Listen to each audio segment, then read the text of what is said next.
Hey, Chicago, what do you say? This is the CHGO Cubs podcast.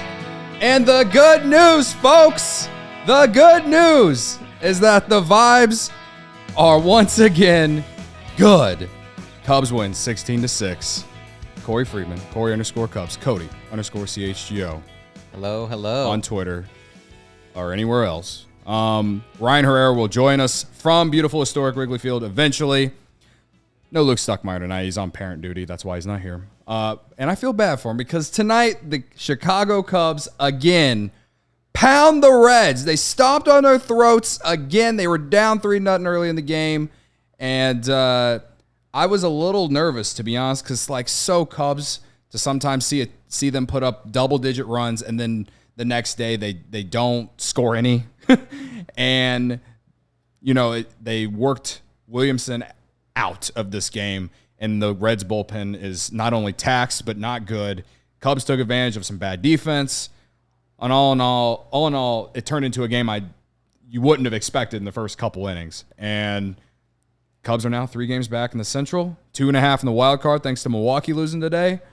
Corey, I don't know about you, but I'm getting back to don't let me fall in love with this team mode. Dude, this was a lot of fun. And especially after they, make the decision to buy, even if not explosively, right? Like the team immediately responding with 20 runs yesterday, 16 tonight, 36 runs in 2 days.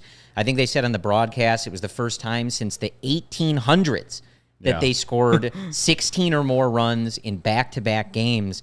Like they are showing up, and you and I were on the couch too, and I was saying it, and I know the chat is fired up. This is the most excited I think I've seen the chat since we did the Dansby Swanson free agency podcast. Yeah. But at the end of that game, they got a position player on the mound again, and I wanted blood.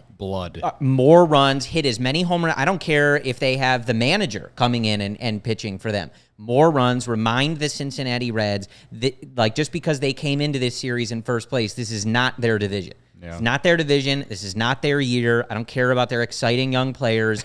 The Cubs bought at the deadline, and they're showing up. They are making Jed Hoyer. It's 2 games, but, feel pretty good about his decision to give this team a chance to show what they can do. Yeah. You mentioned the Cubs buying at the deadline.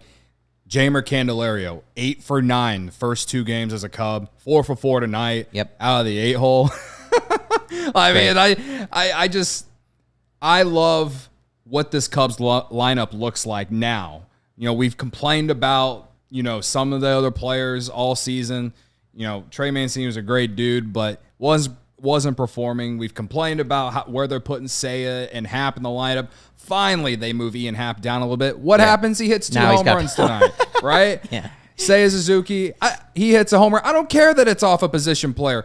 Anything to get that guy's confidence going, because if he starts hitting, and he starts hitting like he did last year, then you got a whole nother animal. And then you really do have an influx of outfielders, because you can't sit Mike Tauchman anymore either. I mean, the summer of Mike Tauchman continues to roll on. 2 doubles tonight. I mean, I have very much, Cody, loved my experience living in Wrigleyville.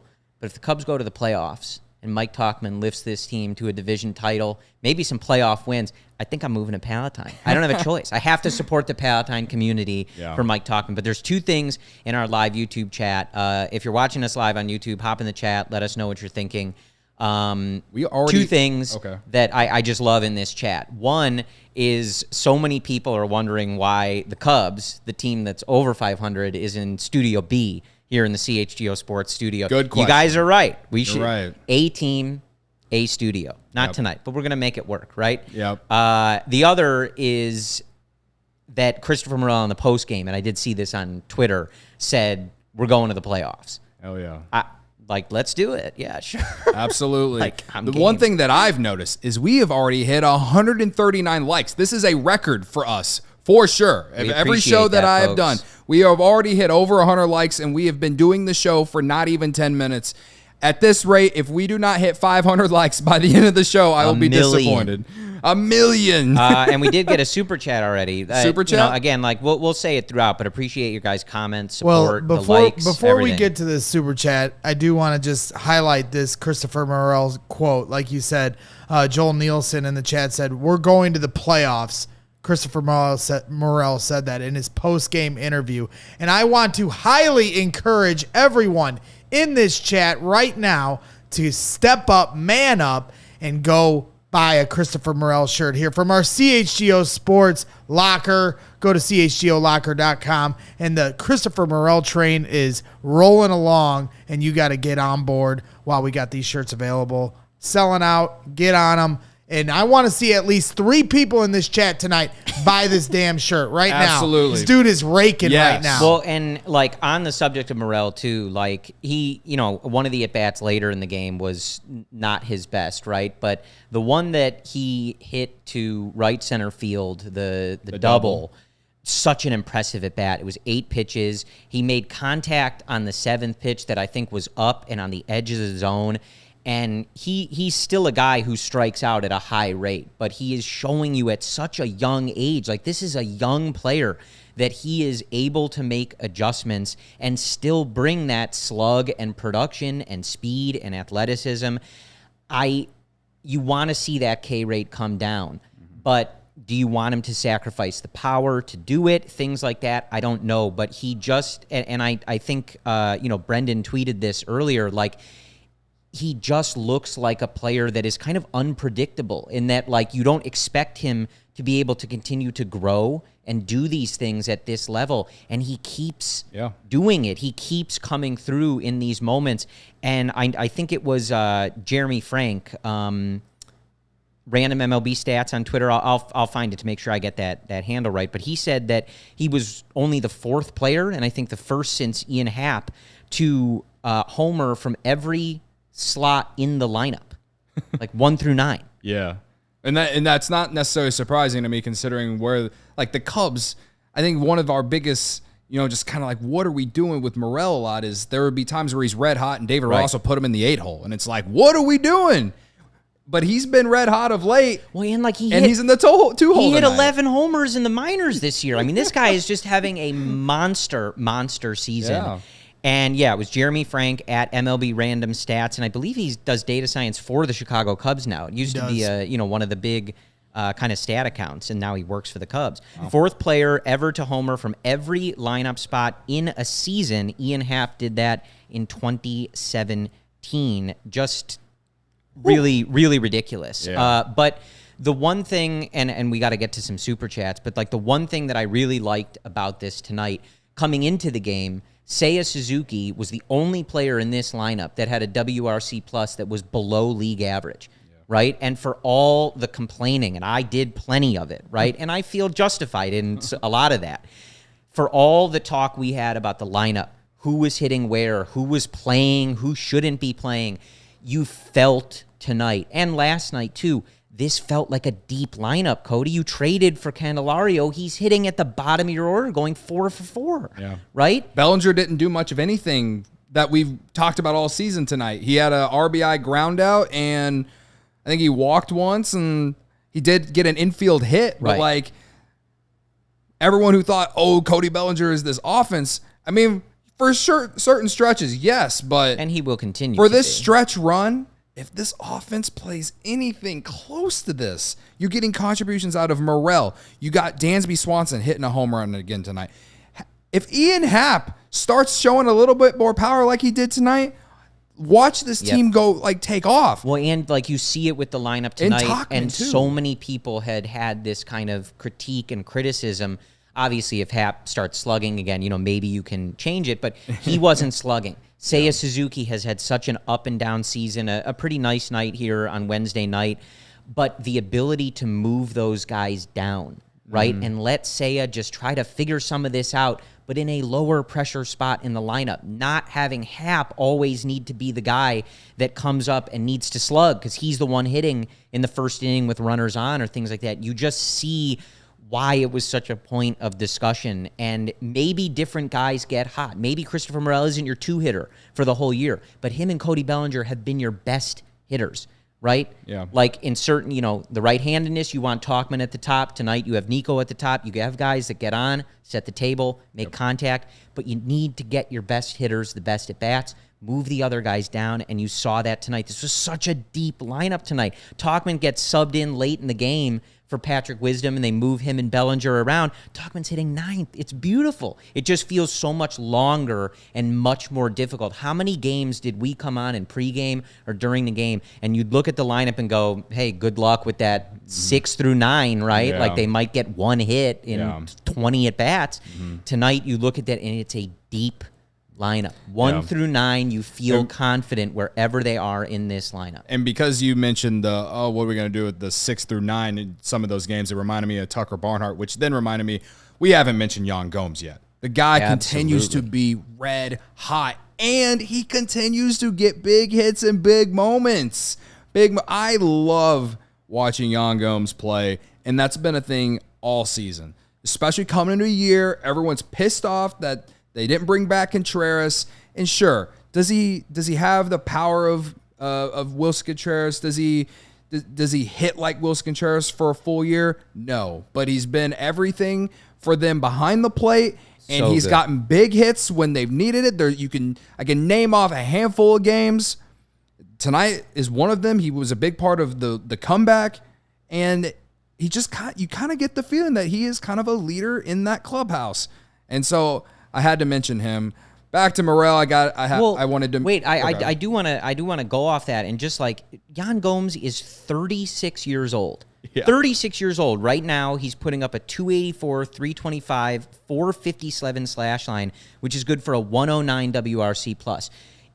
In a million years, you would take so much less than that from Yan Gomes, given how good he is as a game caller, someone that controls the run game on the bases, and just the reputation he has. We've heard every pitcher on this team and that's had the opportunity to pitch him gush about how good he is behind the plate and the adjustments he feels for the pitchers. But this dude, the way he's hitting, I mean, you're talking about what an added bonus, man, for a 36-year-old catcher to be hitting like this. Just an unbelievable season for Yan Gomes, and such an important one, right? Like Barnhart, they love him behind the plate. They love his game calling, but obviously he's not productive at the plate. You're thrilled with the development of Miguel Amaya, but Yan Gomes is the anchor of this pitching staff behind the plate, and he has been a key part of this order. He's a guy that when Ross puts him in the 5-6 spot in the order, you're like, yeah, okay, he's smoking the ball. You feel good about especially it. Against lefties. I loved him coming into tonight against the left-handed pitcher, and only one hit, but again, he came at the right time. Before you said that, I want to go back to Morel just real quick. 894 OPS. That's second best on the team. This is a guy who started the year in Iowa. Yeah. 894 OPS, 282 batting average. All right. Buy stock on as much Christopher Morel as you can before this guy becomes a household name around the league. And we talk about it a lot. First of all, he's a month into being 24, right? We talk about so many guys, the experience he has already in his major league career, but the amount of time, he's been sent down. He's been asked to play every position basically on the field outside of catcher, right? He has gone through a lot of changes and been asked a lot from him, a lot of maturity asked from him to go and make adjustments in Iowa after, having success last year, being asked to play different positions or DH or work on different things before the game. And for him to stay within himself and stay within his approach and get better as a hitter is just really, really impressive. And, and exciting because he's so young. Can he keep it up? I don't know, right? Yeah. You do eventually probably want that K rate to come down, but again, you have to decide. You want to make more contact, you want to make more power. There's going to be at bats like that. It's just he's going to have games where he strikes out 3 times. I think I watched that one at bat where he drove that ball to the oppo gap and fought off those pitches. He laid off some pitches, and you're just like, man, Maybe he'll have one bad at bat a game, but if he starts doing more of that, he is a wildly dangerous offensive baseball player. I agree. All right. I saw you, Barb. You said I'm not reading the chat. Let's read the chat. Let's do some super chat. The chat. I know. I'm letting Barb know that we are reading the chat. Is this live? She called me a raging bull last night, so I'm going to let her know that we're reading the chat. You want me to read the super chats while let's do the super chats. I'm Island? going to crack this beer. We're going to do the beer bat. Back. We brought the beer bat back Cody yesterday. is going to drink 36 Goose Islands for each run the Cubs have scored in the last 2 days. I'm going to carry him out of here. Don't let the facts get in the way of a good story. We have a super chat from Max. Jersey's even more red than the way we made him bleed. That's what I'm saying, Max. Like, I don't care if it's a position player on the mound. Like, this is the team that's in front of you in the division. You know? If you don't want players hitting home runs off position players, pitch better, right? Yeah. Like, that's just how it is. Another one from Bear Forever 14. You telling me I can watch good Cubs baseball heading into Bears football season? Let's go. Oh, yeah, man. That is the vibe the city is desperately looking for. We're vibing right now. Another one from Cody Frazier. Shots for the vibes, boys. We going to the playoffs. Cody says it just like Christopher Morel. Cody, hope those shots were Malort. That's what the chat, I am reading the chat. The chat wants those shots to be Malort, Cody. And then one from Dustin Combs. Wifey says, chug, chug, chug. Hashtag vibe with us. Hashtag happy wife. Thank you again, Dustin. Cody's got you need the head to go down a little bit? No, I can do this. Okay. All right.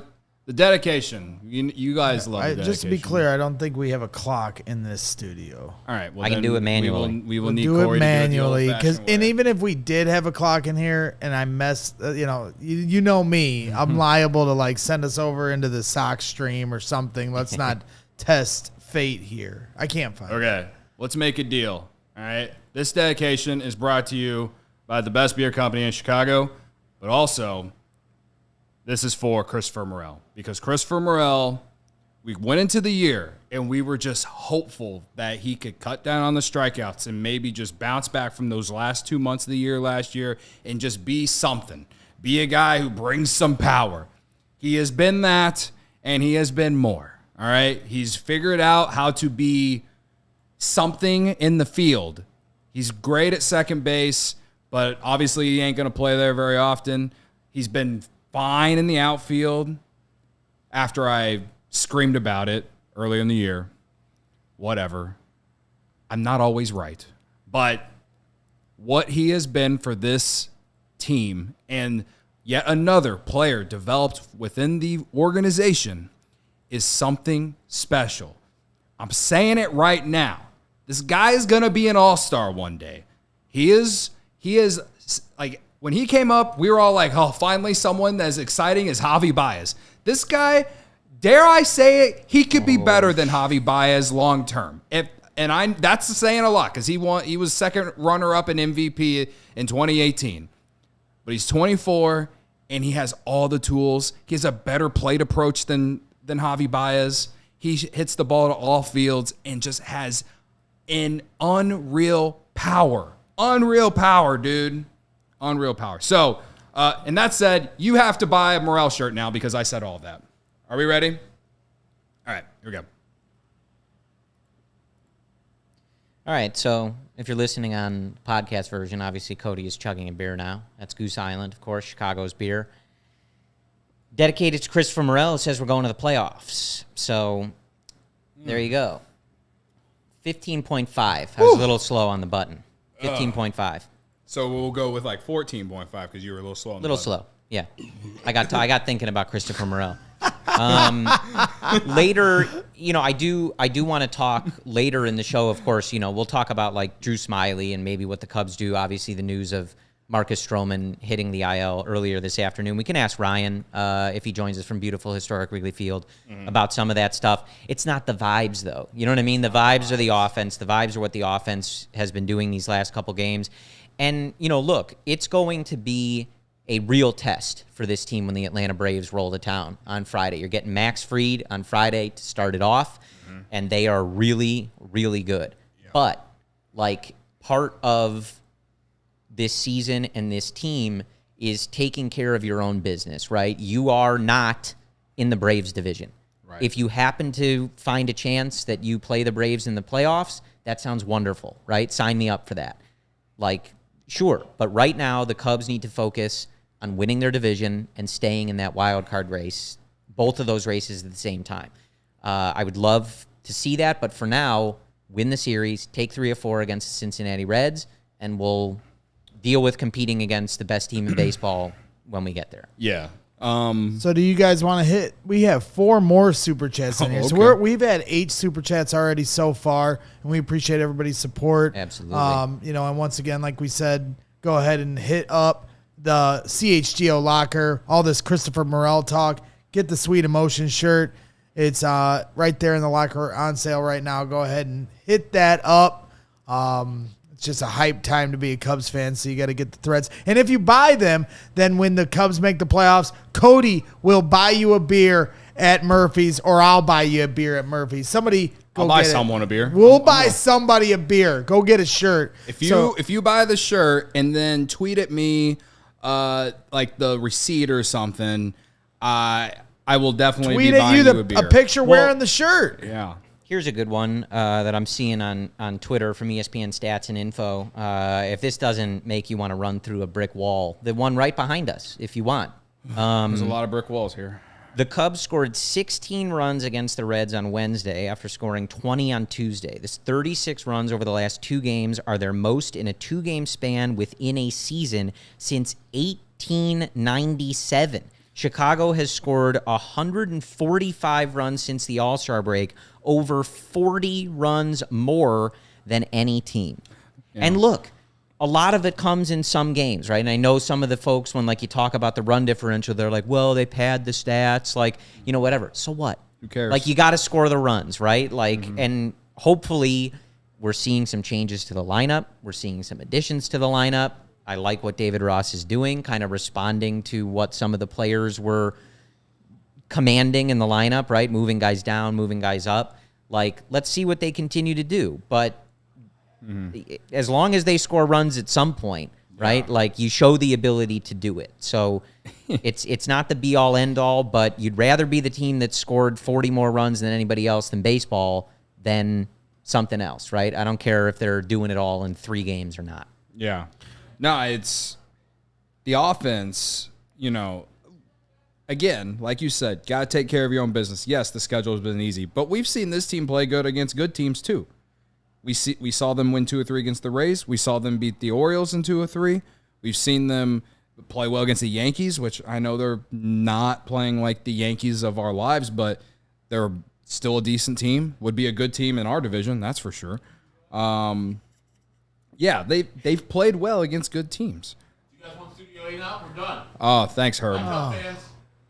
We didn't send them, Herb. Herb Lawrence. The wonderful Herb Lawrence offering us a Studio A. Don't bring that loser energy in here.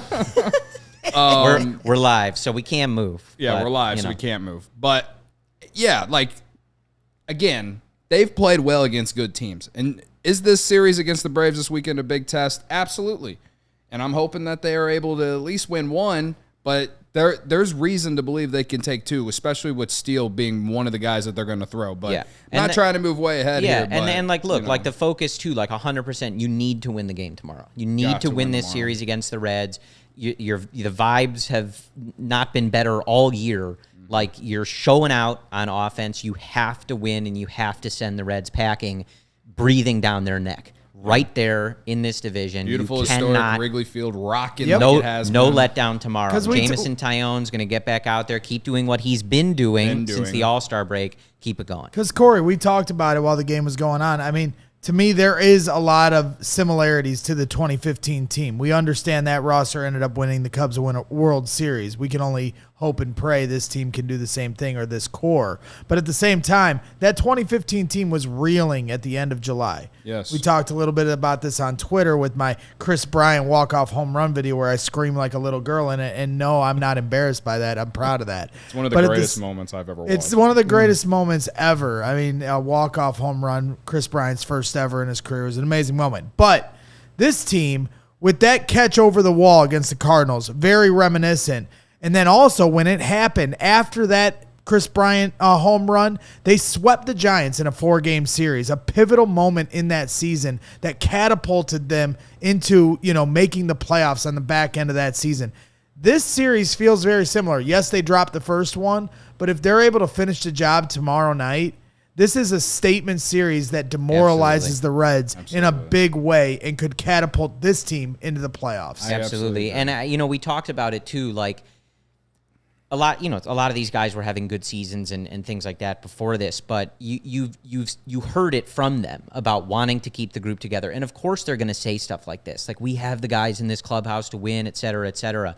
But guys like Dansby, guys like Cody Bellinger, who's been in playoff races his whole career in LA, Nico Horner, etc. These guys are competitors. They want to win. And when the front office signaled they were going to support them and let them try to compete and win this division without tearing it apart, right? That energized these guys. And so to your point, Braggs, like that series in St. Louis, this series here with the Reds, like it does energize teams. And we've known the whole year that this team was not as bad as they were at their lowest point, right? We knew that they were, kind of who they looked like for a lot of the year. And you supplement that, you fill in some of the holes, you get rid of some of the black holes in the lineup and things like that, and it can boost you. It's a bad division. We looked at their schedule from about mid-August on, and it is not a lot of very good teams. Right. And that doesn't mean that it's a cakewalk, doesn't mean you're going to win those games, but this team has shown that they can play good baseball, right? They are capable of it.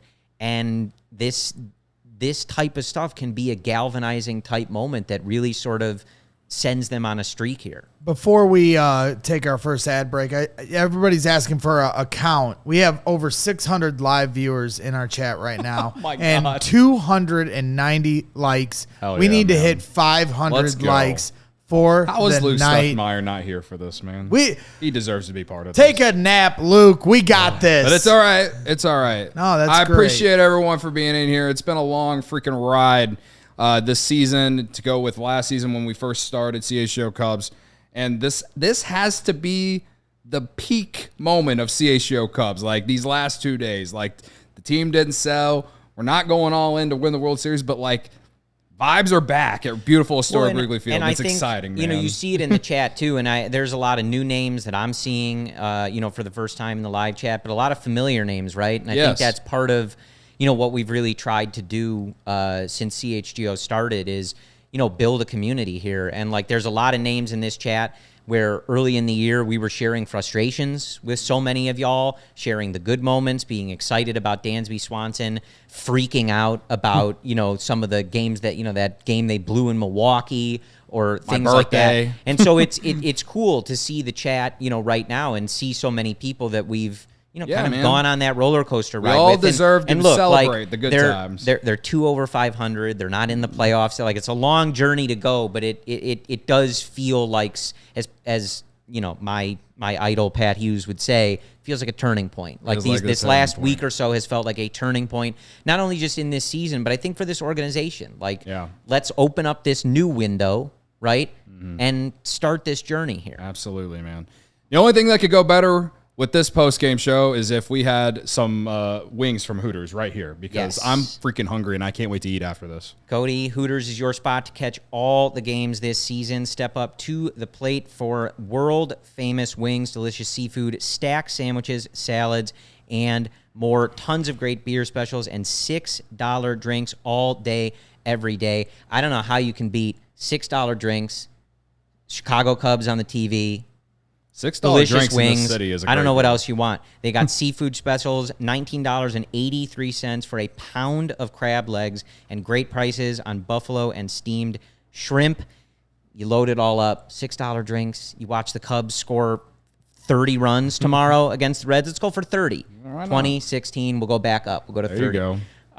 Hooters is celebrating 40 years in business all year long in honor of the anniversary. On the 4th of every month, Hooters will be hosting throwback events, bringing the 80s back with 83-cent wings and other great specials. The next one is coming up on August 4th. That, of course, is Friday. Cubs will be taking on the Atlanta Braves during the day. You get to Hooters, drink specials, 83-cent wings. Cubs beat Max Fried and the Braves. That sounds like a classic Friday. If you're not going to be to at me. beautiful historic Wrigley Field, that's the best place to be. That's all I'm saying. Factor meals is also another way you can, get your meals or your dinner, your lunch, your dinner, anytime, honestly. I love the set they sent me. And Corey, I know you got it too. The Definitely. smoothies are really good. You cook them for 2 minutes. You don't even have to freeze them. And it's just really good. So now that we're in the thick of the summer, you might be looking for some wholesome, convenient meals to support sunny, active days. Factor, America's #1 ready-to-eat meal kit, can help you fuel up fast with flavorful and nutritious ready-to-eat meals delivered straight to your door. You'll save time, eat well, and stay on track reaching your goals. If you're too busy for summer plans to cook but want to make sure you're eating well, with Factor, skip the extra trip to the grocery store and the chopping, prepping, the cleaning up, while still getting the flavor and nutritional quality you need. Factor's fresh, never frozen meals are ready in just 2 minutes. Like I said, 2 minutes. It's that easy. So all you have to do is heat and enjoy and get back outside and soak up the warm weather. Ready to feel your best while making the most out of your summer adventures. Stick to the wellness goals with premium ready-to-eat meals featuring high-quality ingredients such as leeks and asparagus, and this other word I can't read. Treat yourself to 34-plus weekly restaurant-quality options like bruschetta shrimp risotto, green goddess chicken, and grilled steakhouse filet mignon, ready in just 2 minutes. And they have so many good stuff. The set that they sent me was so good. The jalapeno chicken that they sent that I had was really good. Yeah. So with Factor, you can rest assured that you're making a sustainable choice. They offset 100% of the delivery emissions, source 100% renewable electricity for their production sites and offices, and feature sustainably sourced seafood in their meals. I can't read that. Sorry. Head to factormeals.com/CHGO Cubs 50 and use code CHGO Cubs 50 to get 50% off. That's with code CHGO Cubs 50 at factormeals.com/CHGO Cubs 50 to get 50% off. That was it started off as a really good ad read, and I kind of fumbled it at the end. Luke Stuckmeyer would always do it The truth perfect. is, we got our first orders a couple weeks ago. The food was really good, so that's what you need to know. Absolutely. So if we can, I think I saw it have- way earlier in the chat. I want to stay on the good vibes, right? And I do want to a lot of credit, man, to Michael Fulmer tonight. yeah. Came in to relieve Drew Smiley. Looking at Michael Fulmer's last 15 games, he's given up just 4 earned runs in 18 innings of work, 17 strikeouts to 10 walks. Walk total is a little high, but he's getting results. You shorten that down to his last 7 2/3, his last 7 games, 1.17 ERA, just 1 run allowed in those 7 2/3. And, again, that's another one that I give credit to David Ross for working with that and moving his role around, right? Everybody was very frustrated. Potovy has a lot of credit in that too. Yes. Very frustrated in the beginning of the year when he blew some of those games. That game in LA, right? He kind of got dinked, bad BABIP luck, but still they blew that game. And Ross removed him from that role, and they got him right. They got him right in lower leverage, and now they're kind of experimenting a little bit with how to use him. You're getting multiple innings out of him at times. He used him as an opener not long ago, which I didn't really love, but that's not really the issue. But just it's if he is able to get right, that's going to be really. I mean, if he's able to continue to stay right, it's going to be big for this bullpen, right? And we'll see if they can get some of these new guys that they acquired at the deadline. We saw, one tonight at the end of the game, but where they fit in and if they can kind of get working with them and whatever. But, we talked about the reason that a reliever was such a what people thought would be a high priority item for them, even as the trade deadline was ticking down to those final minutes and people were still thinking they were going to add more. Andrew Chafin was coming up, who ended up going to the Brewers, et cetera. is, ALLCITY has been nasty as the closer, but this is a new sort of spot for him, right? Like Mark Leiter Jr., the Cubs have gotten a lot out of him, but, is he a long-term, high-leverage, eighth-inning guy? They've got to prove that, those two guys. So having Fulmer, who has that experience, who has a longer track record in the majors, is going to be really important. Yeah, no, I agree. Greg, you brought up you had a bunch of Fulmer comments. I wanted to read some of them because I want to highlight some people who are giving him credit. I think the guy, the account posing as Carter Hawkins says, shout out to Michael Fulmer, unsung Are we MVP. sure that's not the real maybe Carter it Hawkins? is. We can, don't let the facts get in the way of a good story. Unsung MVP tonight. He slammed the door shut. He did. Flat Earth Poker. Fulmer dealt. David Stafoco. Fulmer was solid tonight. Brendan, I know your best friend, Corey. Brendan, The good doctor. yeah, the pitch doctor. Credit to Fulmer and Moscos for their pitch design and implementation on that sweeper, which was among the fastest deployed new pitches from a Cubs reliever we've ever seen. And yeah, I mean, obviously, as the closer, it didn't work out. But I feel like ever since they took him out of the closer role, yeah, there's been some games where, he's given up some runs or whatever. But I think overall, the stuff has been better. He's been generating a lot more swing and miss. Mm-hmm. And he's just closing the door, like a lot of people in the comments were saying. He's been great. I thought the bullpen overall was great tonight. I know Leiter Jr. gave up a homer. But overall, we mentioned Fulmer. 1 2/3 innings pitch. He had 3 strikeouts, no walks, no hits. Then Leiter Jr. comes in, pitches he pitches 2/3 of an inning, gives up a homer. I can't remember who hit the homer, but he gives up a homer. Merriweather came in, gave you a clean inning. He walked a guy. Or no, he had a strikeout, then he walked a guy. And then the new guy, I think it's Kuas? I always let Brendan pronounce new names first because I don't want to be the one to screw it up. But he had I think he walked a guy on a lot of hit in that 9th inning, and it was low leverage. I mean, it was 16-6, whatever. But the wind's blowing out. There was a lot of runs. The Reds put up 6 runs. You know what I mean? Like the way the game started, it looked like the Reds were going to put up as many runs as the Cubs were tonight. So I give the bullpen a lot of credit because Drew Smyly, outside of the homers, I thought he was fine. He struck out 7 tonight, but no walks. No walks. Like his big thing is like he cannot keep the ball in the ballpark. And I don't want to move to bad vibes, but that is something that we were talking about how we should probably talk about when we were on the couch. Well, and so I don't know to what finish the Cubs on need like to do Fulmer about in the bullpen, and then why don't we Do the read those super super chats, and then we can get to the Smiley stuff. But I was just going to say, with Strowman going on the IL, right? If you didn't see that earlier, the report, looking at our guy Jared Willis, 15-day IL with right hip inflammation, retroactive to August 1st. With that, we've seen them trying to figure out what to do with Drew Smyly, right? Jamison Tyone is on the right trajectory here. But with Strowman out for maybe 3-ish plus starts, something like that, depending on how that goes. I mean, they're not going to rush it back, right? If he's saying that the hip stuff was preventing him from pushing off the mound and things like that, you got to get that right. Fulmer being able to go multiple innings, right, and continuing to be solid, Merriweather continuing to be solid, like that stuff's really important. Yeah. Because you may be getting some starts with Sneski, being able to be successful coming out of the bullpen, being kind of a longer relief weapon there.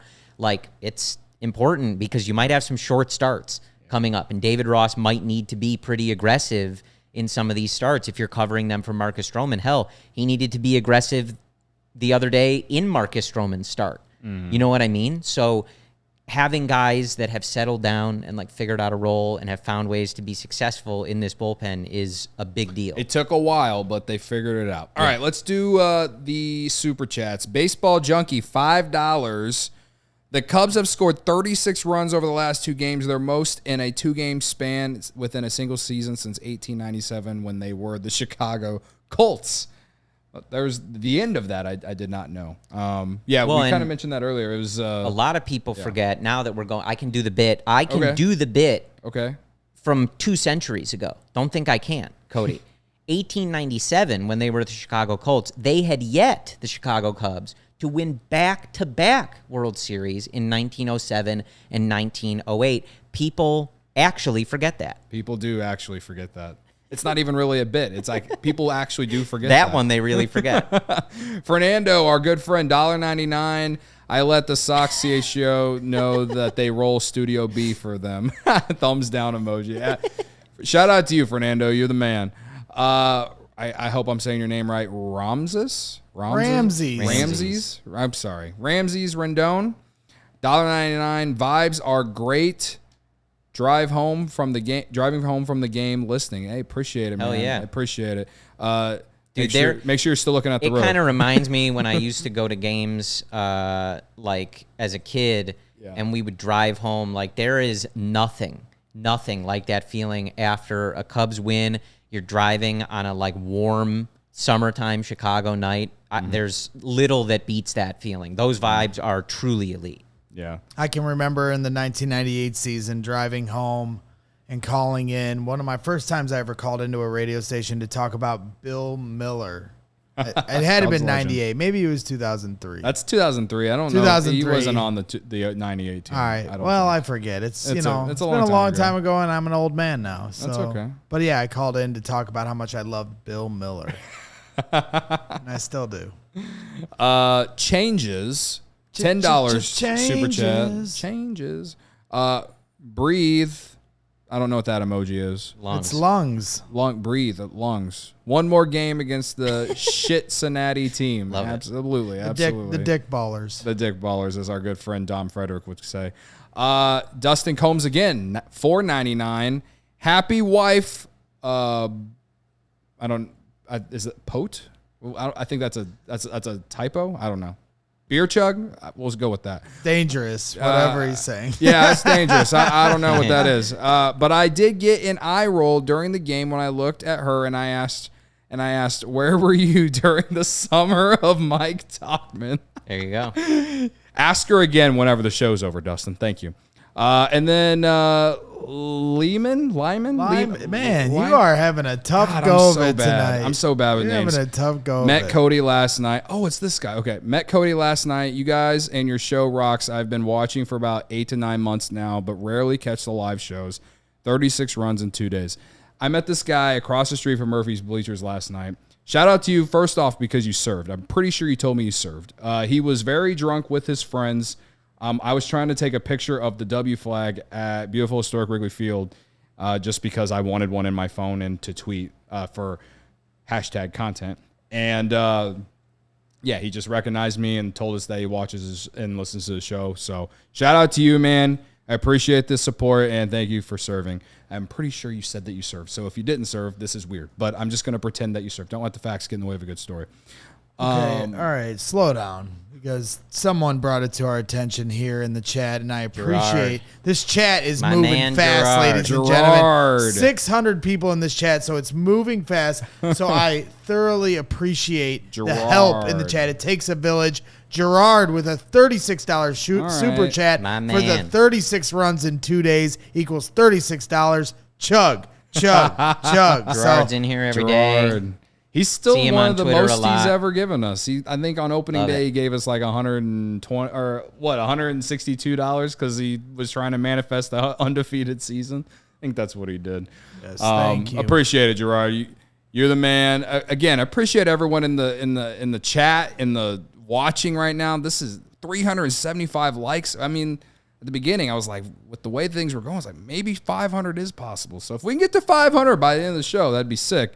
Hit that like button if you haven't already. Ryan Herrera is going to join us here in a few minutes. All right. Should we talk about Drew Smyly?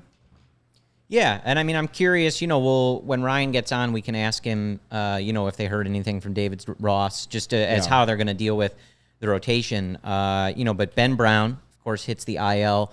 I saw some speculation, I think, on social that maybe it was just sort of like managing his innings. But There's no confirmation of that. I don't know. Don't take that as gospel from me. But either way, he's on the IL. So he is not going to be coming up tomorrow. And he's been up and down in Iowa anyway. Yes. It's not like I think I would love to see him. To work on there. Yeah, I would love to see him. Do I want to see him in games that really matter as a starter? I don't know. But what I want to do, I want to see him as a reliever at the very least in games that matter this late when you don't know anything about him. Yes, Right. and that's what kind of sucks. So I'm hoping that they really are just managing his innings, and that we will see him here in a handful of weeks. There was a recent super chat asking about Caleb Killian that I think plays into this conversation. And KR Shy Sports, how do you think Killian could be used if the Cubs start making a legit push if he were to come back up? It's an interesting one, right? Because like friend of the show, Alex Cohn, broadcaster for the Iowa Cubs, talks about, every start, right, that Killian has He's been had a lot out there. better of late, all these things. And yeah, I mean, I think he has been better.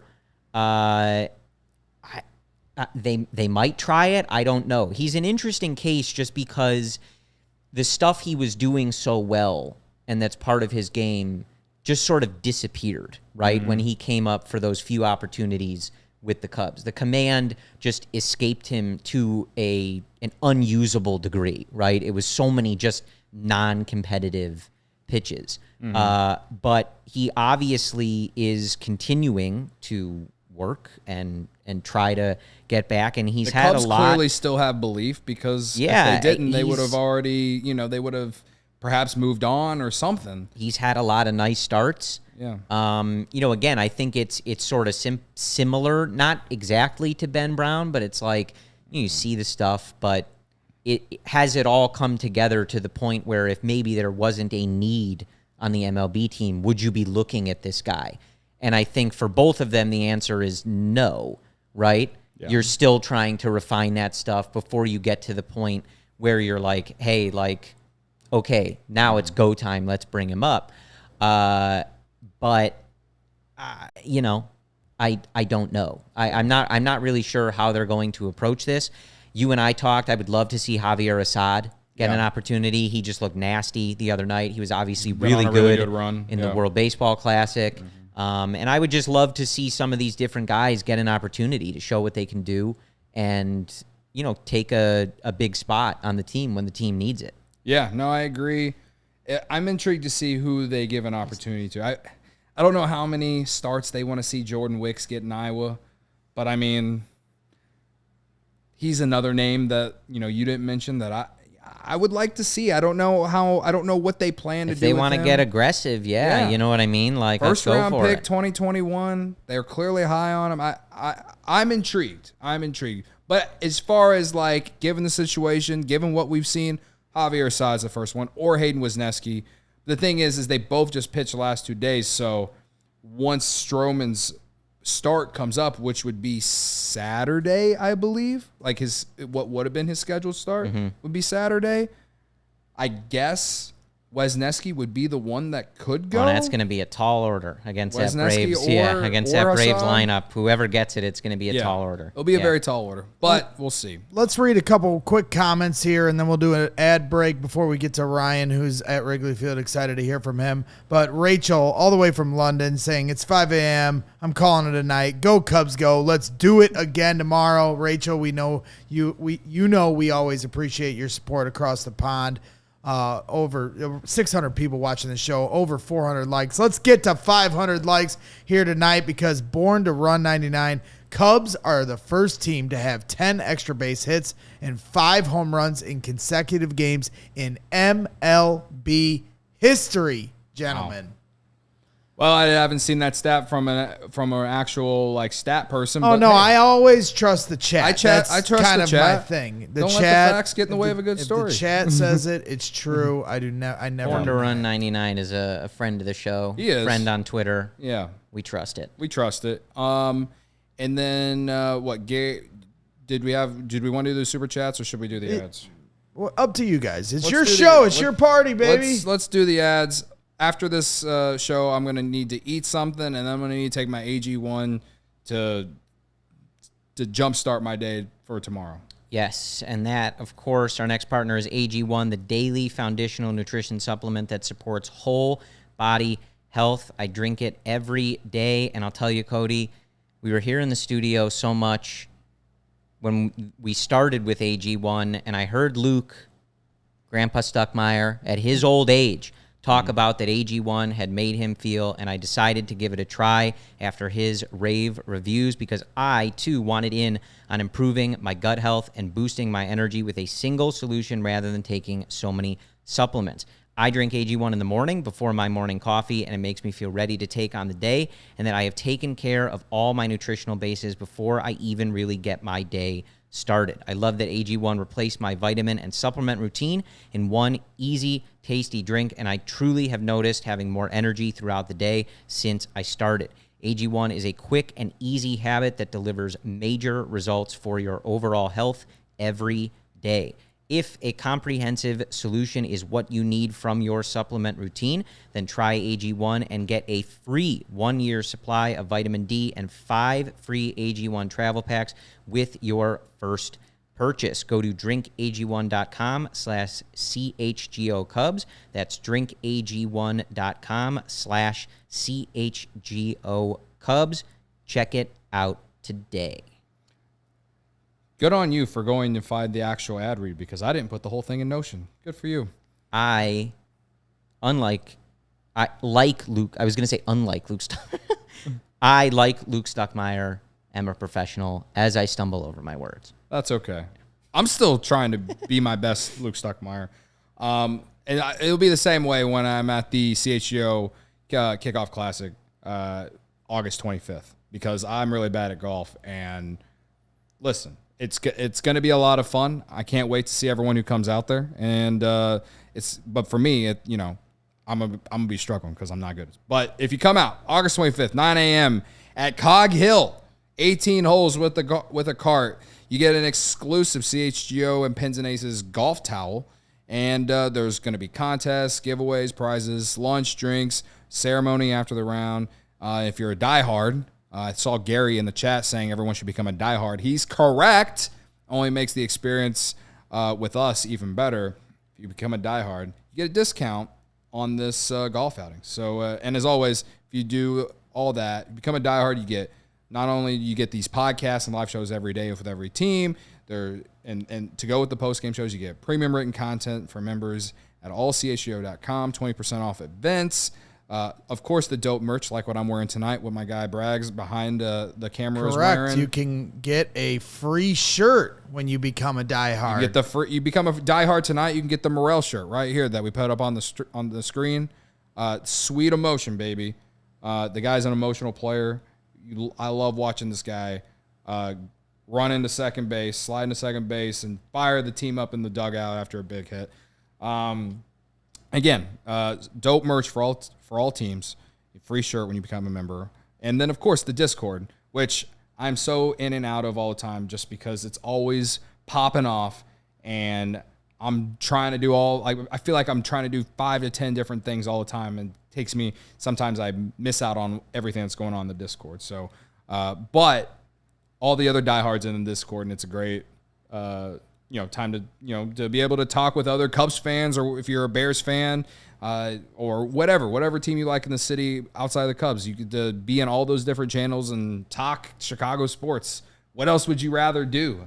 I mean, honestly. So definitely consider that. Absolutely. And, just reading through the chat, a lot of folks would like it if I would light up and start smoking pot if we hit 420 likes. And I'll tell you what, I would love to. It's just, I don't think it's something we can do. So I don't know if it's feasible because we're the only ones in the building right now. And obviously we're on the show and Bragg's producing the show. I personally think it'd be okay. People wanted shots. If we hit 500, if it were feasible to get a shot in here, I'll take a shot, right? Cody and I will do a shot. I'm volunteering if that's feasible. But I do. We did get some more super chats. There's a lot going on. But we do have our guy Ryan Herrera here, and we were talking about Drew Smyly, and so I think that's sort of a good time to welcome you in, Ryan. I'm sure you have plenty to say about the offense tonight. I don't know if you've experienced that much offense in a 2-game span in your writing career, but while we were kind of segueing from Drew Smyly and kind of obviously Marcus Strowman hitting the IL, any discussion before or after the game that you want to share with the folks just about what the plan is going forward for, who's starting the games outside of the obvious? I mean, it's pretty simple. With the off days that they have coming up, they have 3 in like a week span, something like that. After this stretch of 16 games in a row, so they'll obviously. I think Strowman's next scheduled turn through the rotation is Saturday, so they will likely need someone to fill in that day. But outside of that, they can kind of maneuver the rotation, play with it a little bit, and I think the way I counted, they may not even need a 5th starter until the 22nd of August. So their hope is that Strowman doesn't have to miss more than 1 start.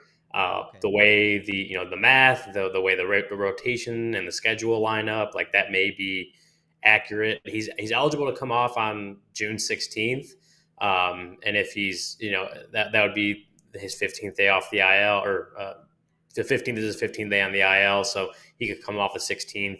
And he could start that night. Just that's where they are in the rotation. If need be, he can start that night. So, I think the way they've managed to line it up, he going on the IL right now. I think David Ross kind of used it, like said it was the optimal time to do it, just because of the ability to not need like someone to fill in 3 different starts.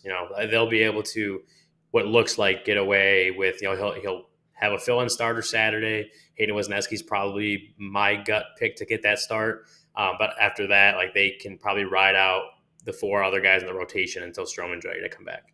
Yeah, so I was going to say, I didn't even realize the 3 off days. They got an off day next week on the 10th, and then the week after they have 2 off days in between. The off day before the Sox come to Wrigley, and then an off day right after the crosstown series at Wrigley. So interesting how MLB set up the schedule that way. But and I guess anyway, before maybe we talk a little more about the offense, just on Drew Smyly, Ryan. Obviously like an interesting night for him, right? Like the 7 strikeouts, the first homer. Doesn't you're looking at like the exit velo and stuff. Doesn't really feel like a home run he kind of deserved to give up, but they all count the same, right?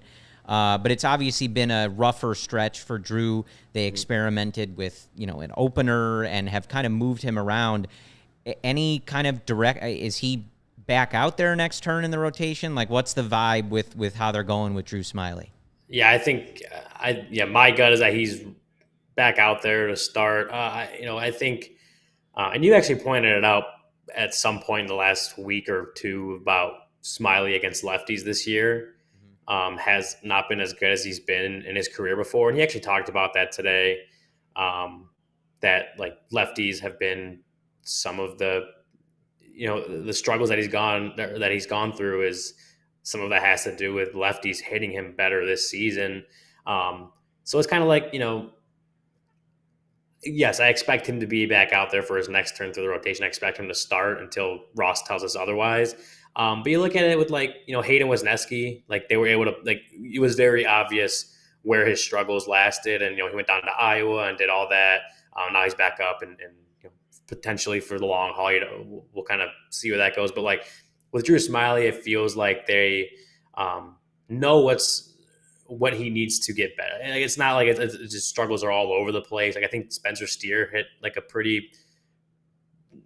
home run that doesn't go out on normal nights and a lot of ballparks. But outside of that, like he held the righties in check for the most part.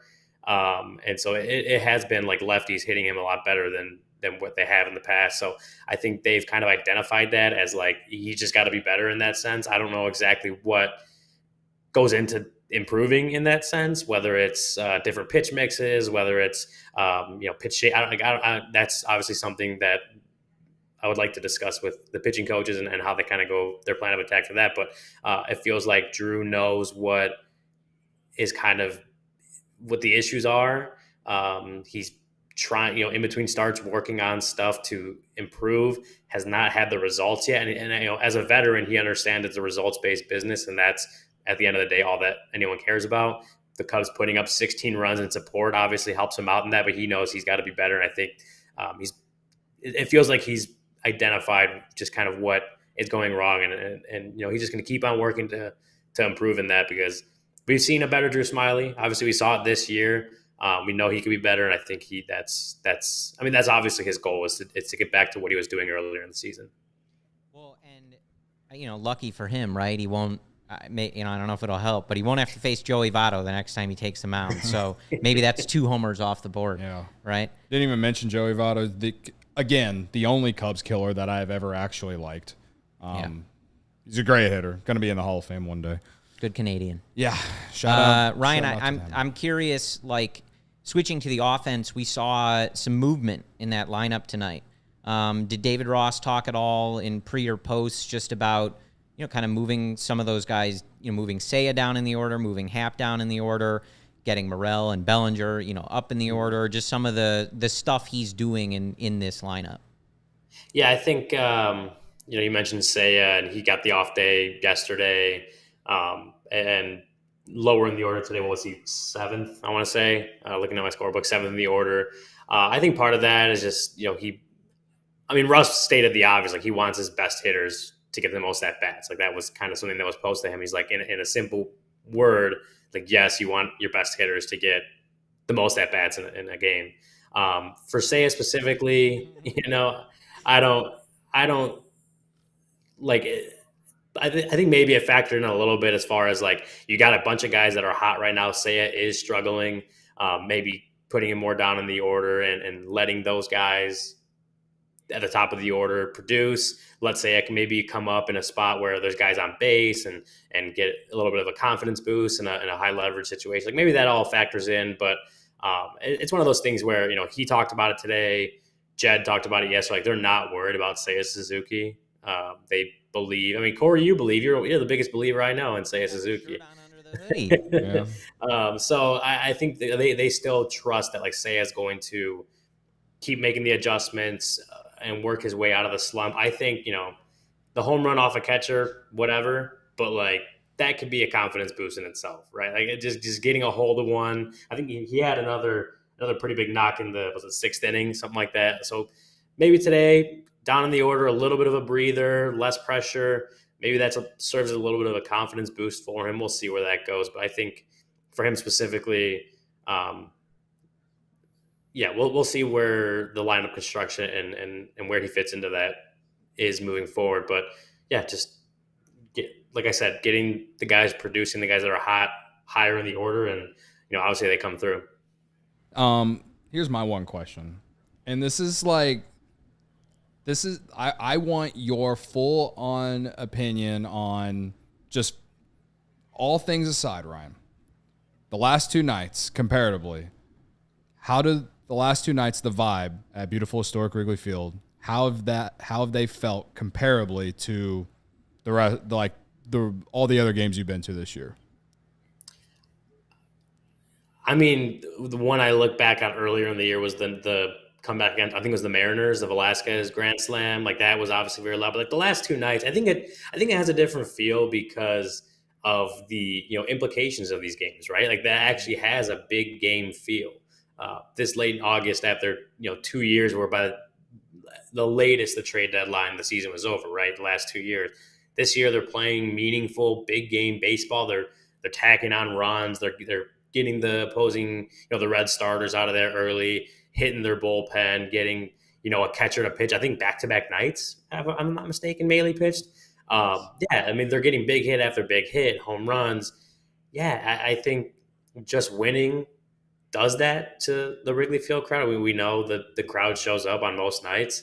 But I think it means more just because the games mean more, right? Like, people are more into it because you have real big game feel, real big game atmospheres. And it's only August, right? I still got, I think, exactly 2 months to go until the end of the season. But like right now you're looking at the Reds in the standings, the Cubs are, and they're beating up on them and getting, gaining games back in the standings on them, gaining games back on first place. Like these are big game atmospheres, and like the crowd's bringing it. I've enjoyed the last 2 games, score notwithstanding, just the vibe you're getting from the crowd and the atmosphere. It's been really fun. Yeah. I wanted to read Colin's comment because it's so true. It's amazing how CHGO went from debating if Schwisdom was the next Brizzo to having a legit team to cover. And hey, this team has a lot of flaws, but who knows? This team don't let the Chicago Cubs get hot. We'll see where they're at the end of the year. It is an undeniable better place to be. But, Yeah. to the conversation you guys were having, I'm going tomorrow, and I can't wait. I can't remember. There's been, debuts and some of those weird, farewell games in 2021 and stuff like that were, interesting to go to. But I don't really remember being more excited to go outside. Opening day is always kind of a hope springs eternal thing. But, I've missed this, I've lived in Wrigleyville for several years, and I have been chasing that feeling of 2015 to 2019 for years now. And I'm not saying that we're back to that, but just feeling that there's competitive baseball and that the games that the Cubs are playing are meaningful to the division race, to the playoff race as we go forward here. It feels good. Mm-hmm. I'm excited. Yeah. I just I feel like we didn't talk about him enough, but we're talking about the feeling of the team and the stadium. One guy that of course we heard so much from, Ryan, and I don't know the last time you talked to him, but even just seeing him around the field in the locker room, looking at the WAR leaderboard for position players in baseball, Dansby Swanson is number 13 in all of baseball right now. If you're a believer in WAR, Dansby Swanson is the 13th best player in baseball, position players, right? Yeah. We know how important coming over and winning was. It's all he talked about when he signed. Every time they asked him about the deadline, he said, I believe in this group. I know what we can do. I came here to win, not to sell, all that stuff. I mean, does he have an extra? We're seeing it on the field, but when you're watching him walk around for BP and stuff, little extra pep in his step or what? Because I'm sure he's feeling really good about this team kind of deciding to take this direction here. Yeah, well, there's that. I remember, during the offseason when the whole Carlos Correa mess was going on with the Giants and the Mets, and people are yelling that Jed didn't go and make Correa an offer when all this other crap happened. And I'm sitting there just relax. Shouldn't you be happy that you got a really, really good shortstop and you're not dealing with that mess? Not that I was predicting Dansby Swanson to be the best shortstop of those four in the free agent class, but I'm you knew coming in, this guy's won before. He's a winner. He's a good player. And I think that whole mentality that he brings it's obviously been a huge part in the Cubs coming back and getting back to this point from where they were, early June, getting swept by the Angels and looking like they needed a big run to avoid selling again.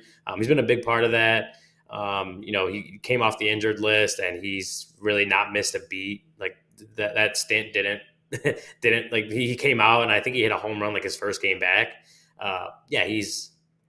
He's doing obviously great, like maybe second to Cody Bellinger on this team right now. And hearing Dansby Swanson talk all off season about winning and believing in what the Cubs are, were selling him and, coming in, and even the whole first half of the season talking about that they got what it takes and just the winning mentality that he brings. You see that it does feel like that's trickled out into the clubhouse, even guys that just, young guys haven't been a part of that at the major league level. And so, I think Dansby came here to win. He believed that this team could win. And, Jed Hoyer rewards the team's good play by making a couple additions and going for it. I mean, that's got to be music to Dansby Swanson's ears, right? He didn't come here to sell. He came here to win, not 6 out of 7 years. Right? Yeah, no haircut. He didn't come don't here cut for that a guy's haircut. hair. I know Brennan would be upset if he but cut it's his just hair. it is really remarkable. I feel like somehow and everything, we've, I'm even tonight, just not enough on him. We were gushing about, Yan Gomes and Christopher Morel and, but for a guy who talks about winning so much, boy, does he back it up on the field. He's the best defensive shortstop in the game. And, offensively, he's just been so good. Just an incredible. Don't let him get hot, incredible baby. signing. Now you're getting the power, right? This is the second time in his career he's homered 4 times in a 3-game span. You're starting to see. I remember, the first couple months people were worried because he didn't have any pop, and you're like, just wait, things will heat up in the summer, and then he's got 16 home runs now. Here you go. The show, and actually, who I'm going to the game with tomorrow, Ryan Tomier, was tweeting earlier and, kind of just listing the stats of the guys from the shortstop class and I think put it pretty well. Dansby Swanson is not only the best value, right, because of the contract and, not going over a decade and years. He's not just the best value, he's the best player. of that group. And it just looks like a slam dunk for Jed Hoyer. And one thing I am so excited about, hopefully it's the first of many, playoff pushes or whatever for Dansby and his Chicago Cubs. But like, I am so excited for him to be the leader or a leader, whatever you want to call it, for this organization going forward. Because if this is just the beginning, I can't wait. I can't wait. Yeah, he's I was gonna say that he just so many things that you don't see in the box score. You can have an 0 for 4 night, but he probably is gonna have at least a couple plays in the field that not every shortstop can make in the game, and that might save a run for the Cubs, or something like that. Or maybe it's the base running, because he's shown that he's good at that too. Like, just all facets of the game. First person at the top of the steps when somebody else hits a home run, like you just see it. Yeah. All right, we've kind of gone over a little bit, and that's because we don't have a show. The vibes are so good. The vibes are so good, and I also keep it rolling, baby. Luke doesn't. I don't have a bedtime like Luke. I don't have to get back to the home. I'm allowed to live we have to wherever mention two things, and one's a question, and two is just a statement. The statement is Luke Stuckmeyer is in the chat, and he is asking if this thing is live. It is live, Luke. He also did say that that the Cubs need to call up Jake Slaughter. So thank you for doing the Gary bit. He's just hitting all the bits. Hitting all the bits. Now the question is, Ryan, and that's only because we're just the vibes are good. The chat is very, very curious. They want to know if you're the one who's actually in Clark the Cubs suit. Yeah, I've seen that in the chat. I don't know where that came from. I'm gonna plead the fifth on that one. Okay. He's not saying no. He's not saying no. And the height, I think it fits the description. And you're very lovable. Yeah. I think that fits too. And so why don't you wear pants then, man? You don't wear pants when you come in the studio. You're one to talk, Cody. You're one to talk about not wearing pants. Who needs pants on a day like this? Yeah. I don't know. I don't know how long we're going to keep this rolling, but we have super chats. We still need to read. We could probably cut Ryan loose before we hit the super chats, and then you guys can put a bow on this baby so Ryan can finish up what he's doing at Wrigley. Ryan Herrera from beautiful, historic Wrigley Field. You be back there tomorrow? We'll be back tomorrow. All right. We're looking forward to more great content at allchgo.com from Ryan Herrera. Big of me to say. Big of me. Credit to you. Credit to me. Before we do the super chats, I do just want to, looking ahead to tomorrow, right? It's going to be Luke Weaver on the mound. He just left us. He did. Not even like I love you. Ryan just hung up. He just hung up. He just hung up on us. He's like, bye. Yeah, Luke Weaver on the mound for the Reds tomorrow, a right-hander. Overall on the year has not been good. Yeah. Cardinals legend. Pretty good in his last outing against the Dodgers. 6 innings, just 2 hits, 3 runs, but just one of them earned. 2 walks and 2 strikeouts. So, not great numbers there. But overall in the month of July, that Dodger start was his last start in the month of July, an ERA near 6.5. So, look, again, gotta stomp on their throats tomorrow. You need to take 3 or 4. A split would be a disappointing ending to this series. Considering how the last 2 games have and gone, especially you're at home, you're knocking them all over the ballpark. You got position players on the mound. You got to finish the job tomorrow. Finish the story tomorrow. The easy way to do it is to get Luke Weaver out early, because their bullpen is not only taxed, but it is bad. All right, so that's the number 1 priority tomorrow, is to get Luke Weaver out. And it just feels like one of those things that we've kind of mouthed off about the Cubs really for years, not even just this group, that you look at a guy that comes in with a 6.3 ERA and the Cubs make him no more of that. Yeah. It's a new offense, right? Morel, Bellinger, higher in the order. I'm not sure how they'll do it tomorrow. Tomorrow it'll be Tauchman probably leading off against a righty. Belly up there, maybe load up on some lefties here. But got to finish the job here. Yeah. You got a starter who has just not been good. Yep. You got to take care of business. I agree. Shane says, shout out to the Nats. I agree. Because even though, yes, the division is funny. Right there. That was so funny. Also, it was funny. But also, the wild card race. 2.5 back, man. It would be nice just to be get in. It would be nice to just be able to be in one of those 2 spots, be right there for the taking at the end of the year. So Just wanted to mention that. Shout out to Shane, who is also You just a diehard. need a ticket to Just get in, dance. baby. And you need a ticket to the dance. That's let it. the baseball gods take over. Yeah. All right, let's do the super chats and get out of here. We got 439 likes. Hit the like button. Lebowski $5. I'm disappointed in the Cubs going back to being a middling team and just hoping to make the playoffs. Dude, they won 16-6 tonight, man. I don't know what you're complaining about. Maybe he's being sarcastic. Maybe he is. I'm just Let's going to just assume you're hope he being is, sarcastic. because we're not going to let him mess with our vibes tonight. I think he's saying, or they're saying, that the goal should be higher than just making the playoffs. Well, it is. And it is, but I think for now, it's just sort of realistic, right? Look, if you get in the playoffs, and that was the whole point that a lot of people were saying when they were discussing buying or selling, right? Like, this team is not the 2021 Braves. They're not the 2019 Nationals. No two teams are alike. No two runs are alike. They're all very different. Right.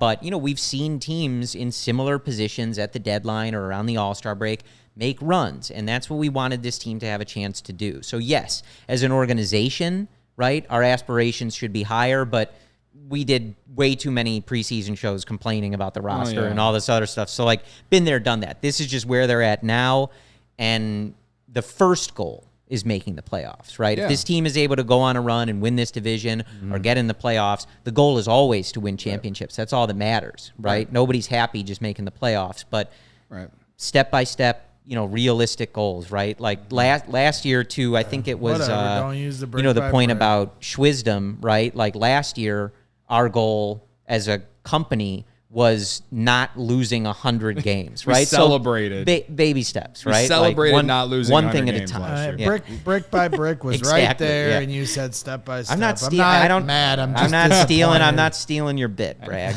No, this is our No, bit, baby. I get it. Let me just say this. Going into the year, I have plenty of receipts of people saying that this team wouldn't win 80 games. Or are you petty? I am very petty. All right? People are lucky I haven't gone and tried to find some more mean tweets about Dansby Swanson. All Cody right? Delmendo.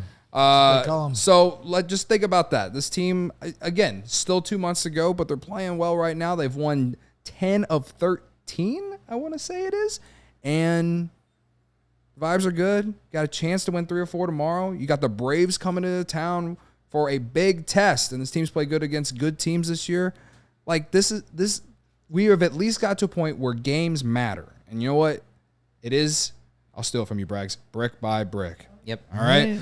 Kobe Vasquez, $5. Where would you currently rank the Cubs' best lineup amongst the rest of the National League? That's a tough one. It's a tough one. The Braves, number 1. Dodgers. Are up there. Number 2, it's like I'm not good with this stuff because I don't watch. I don't watch every all those other other team teams every either. night, and I'm not pulling up the numbers.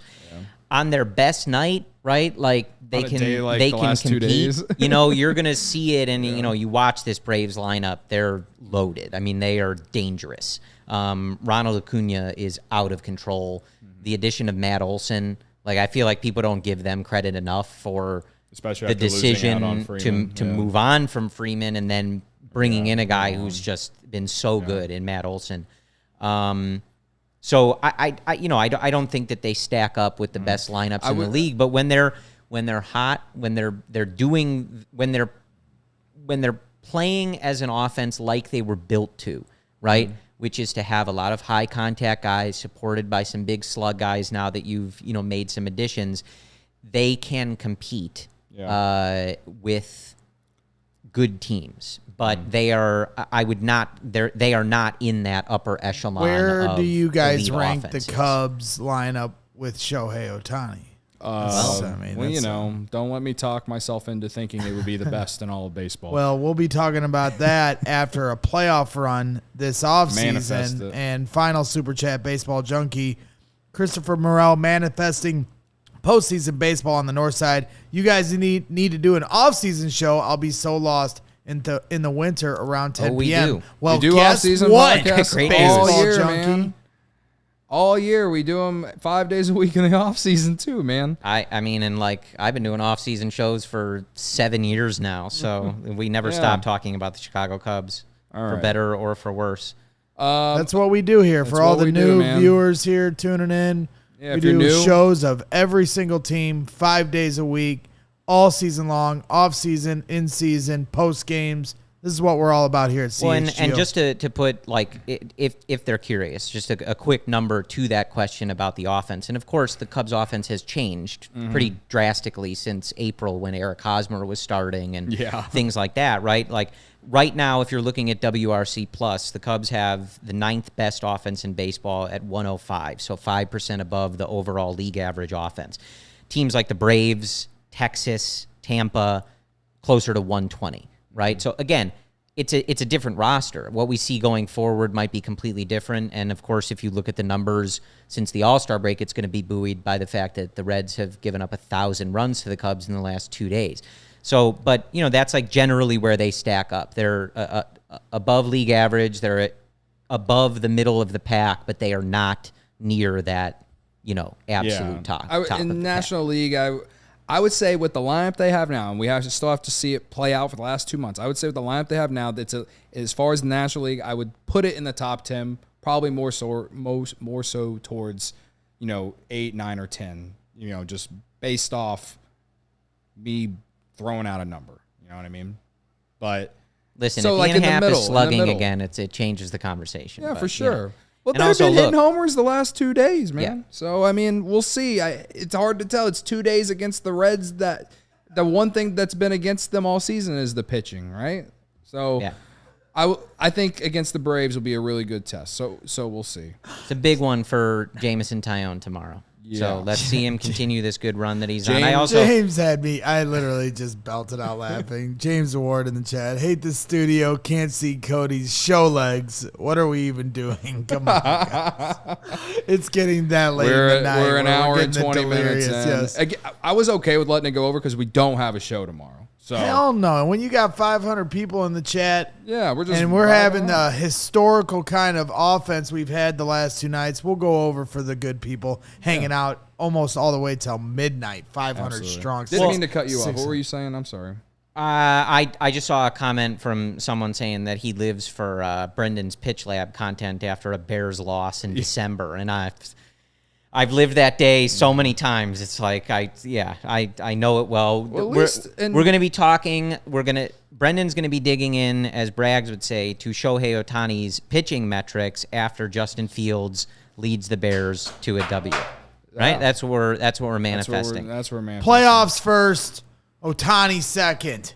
And, actually, like, as we're just, like, lingering here, Evil Wax, who is another friend of the show in here every day, we appreciate all you guys for sticking around with us in the chat.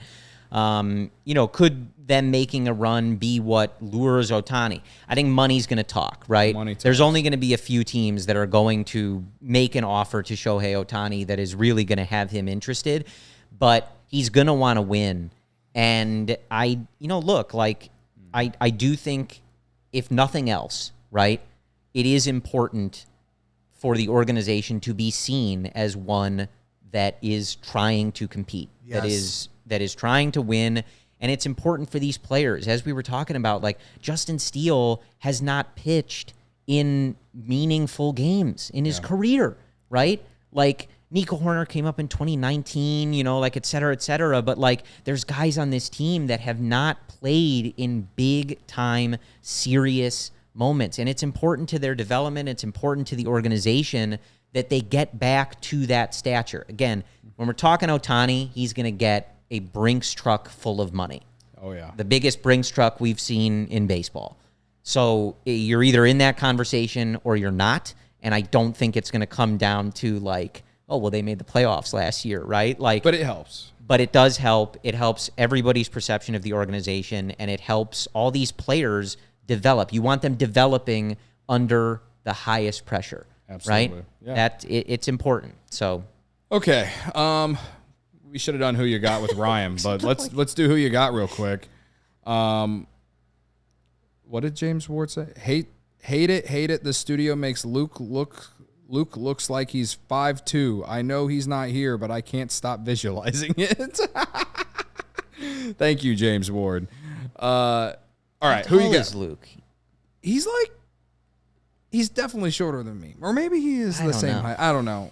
When I look at Luke, I'm not thinking about our height. I'm just thinking about how this guy puts up with me on a daily basis. I also like in and it, he would definitely do it, but I like that in Evil Wax's vision there of Ohtani being a legend in Chicago, hitting tanks onto Waveland. I love the vision that he's going oppo, right? Yeah. I love it. And he would, right? Like, sure. But there's just something so specific about that I absolutely love. Not only is he hitting tanks onto the street in Wrigleyville, but he's doing it oppo. Love it. John Lester style, John right? Lester style, absolutely. First 3 homers of his career were all oppo. The only one wasn't oppo, was in Washington. Wow. I forgot most of them. We got Brendan says that PJ he's Salazar taller from than San Antonio with us Wow. late at night. Wow, look at y'all. Appreciate y'all again. Okay. Who you got? Luke took Bellinger. He had a hit, an RBI, I believe, and a walk. Ryan took Dansby Swanson, who had a homer tonight.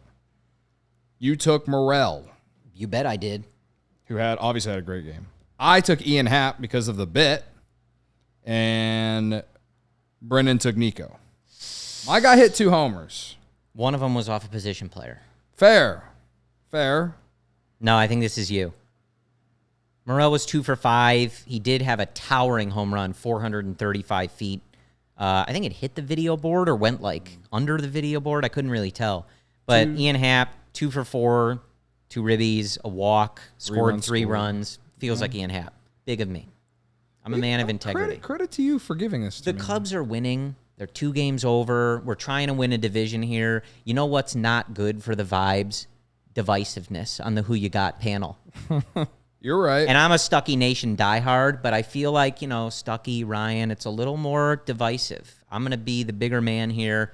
It was Ian Happ. He had a great night. That's what we're doing. Michael Wagner from San Diego. Brendan's also out in San Diego. I have people all over the place. Aaron's watching in Arizona. Love Appreciate it. Happy to y'all. have y'all. Absolutely. All right. Well, And my who you got is Ohtani. is Ohtani. Ohtani. Every time he was 2 for 3 tonight with a run scored and a walk. Did they lose? They lost.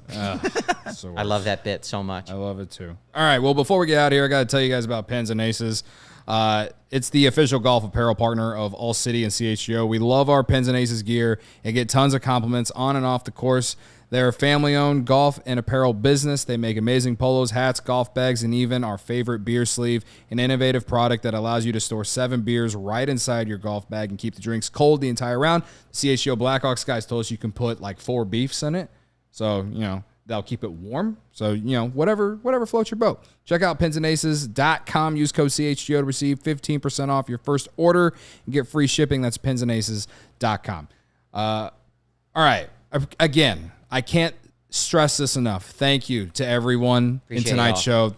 This was my favorite show that we have ever done. And largely because it's after a win. Largely it's because the Cubs are playing well. Largely because this is arguably the biggest moment in CHGO Cubs history, or biggest viewing in CHGO Cubs history, outside of the trade deadline last year where we were all just freaking miserable. So, again, I appreciate y'all for hanging out. Hit the like button on your way out. Continue to enjoy this team. Embrace it. The summer of Mike Tauchman lives on. And JMO tomorrow. Let's go. Jamison Tyone tomorrow. 3 of 4. Win 3 of 4. We'll be back on Friday, pre and post. You're going to be at the ballpark tomorrow. I'm going to be at the ballpark tomorrow. If you're at the ballpark tomorrow, send me a DM. Let's get a beer, whatever. I don't care. Let's do it. Again, thanks for dropping in. Check out the CHGO Cubs podcast. We'll see you Friday, pre and post for Cubs Braves, where hopefully we're flying the W.